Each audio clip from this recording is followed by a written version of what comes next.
আচ্ছা আমি কি ওনার সন্তান না? ওনার আমার প্রতি কোনো মায়া কোনো ফিলিং কিচ্ছু নাই, শুধু ওই ডাইনিটার কাছে যায়। বুঝি না ওই ডাইনিটার কাছে কি পাইছে। একবার খালি আমার হাতে সুযোগ পেবার দাও, ওই ডাইনির সংসারে আমি আগুন ধরাই দিব।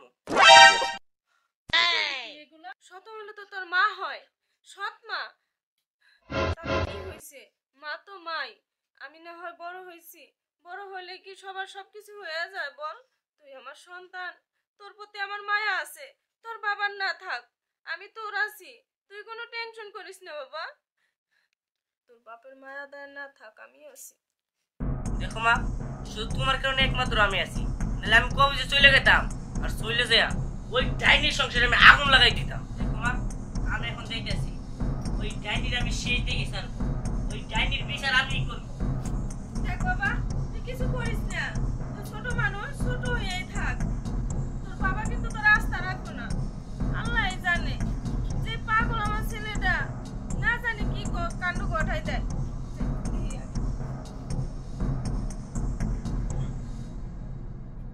রহিমের বাড়িতে দাওয়াত দিছে বুঝছো? খাই নাই। পেট খালি আছে ওনো। তাহলে দুই পোলাপান নিয়ে যাই নাকি? হ্যাঁ, আমরা এই যে চারজনই যাব। আর ওদেরকে বলবো না। হ্যাঁ, ওদেরকে না নিয়ে গেলে ভালো হইব। ওকে, দাও। মা, মা বাইরে এসো, দিয়ে যাও। এ আপা, কি হইছে? দাঁড়াও। আরে এক জায়গায় দাওয়াতে যাচ্ছি, কি যে কুশাটা পড়লো। চলো তো। এই, ছেলে, আরে কি হইছে তো? তুমি কই যাইতাছো? কই যাইতেছি মানে তোমারে কইয়া দাও লাগবো? কে? আবার কই যাবে না মানে? কই যাইতেছি মানে এ তোমারে কইয়া দেওয়া লাগবো? আমি জাহান্নামে যাই, তোমাদের সমস্যা কি? তোমরা তো ভরণ পোষণ পাইলে হইছে। কই যাইতাছো? আর ছেলে তোমাকেও বলি, এইভাবে আজে বাজে ডাক দিবা না। আরে বাবা, তোমার মা কি করবো? কে? আমার মা কি তোমার বউ লাগে না? হ্যাঁ, হ্যাঁ, আমার মারে বাদ দিয়া এই ডাইনি ডাইনি কই গেতেছো? এই ছেলে কি করলি? তুমি এটা কি করতেছো? তুমি আমার ছেলের চর মারতেছো?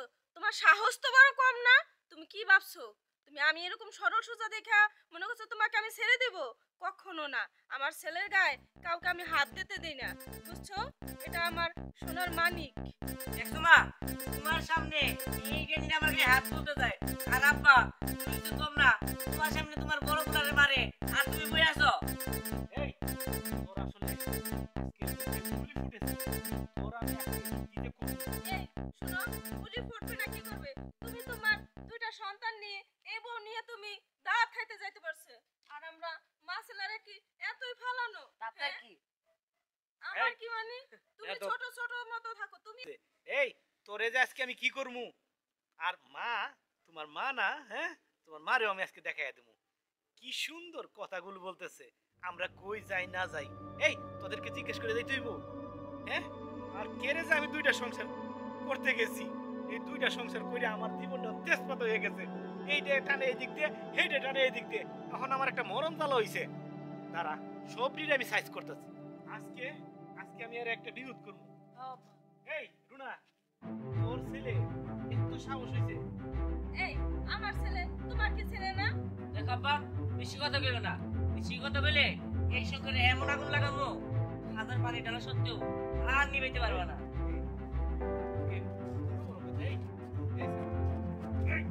কি করতাছো? তুমি এত বড় ছেলেরা তুমি হাত তুলতাছো? দেখো মা, আমার শরীরে হাত তুলো না, এই নাম সেই দেখে ছাড়বো। দেখো দেখো, তিন বছর আজকে দেখো পাওয়ার কত। এই শোনো না, তুমি তুমি দেখো। আমাদের সাথে লাগতে গেছো কে? চলো তো আমরা দাওয়াত খেতে যাই। কি দা লাগছে? এইটা লাগছে। আইসা লই, তারপরে মা ছেলে সাইজ। এই চলো, জানো তো ওই আই বিয়া খান কইরা দিছো, আর কইতে গেলে তোমার গায়ে বাচ্চা জায়গা। ছেলে তো ঠিকই কথা কইছে। তুই আমার সংসারে আগুন লাগাইয়া তুই ছেলে সুখে থাকতে পারবি? জীবনও তুই সুখে থাকতে পারবি না। তোরও আমিও দেখে নিব। আমার ছেলে তো দেখবো, আমিও তোরে দেখে নিব। কত জানি কত চাল আর সতীনের সংসার করে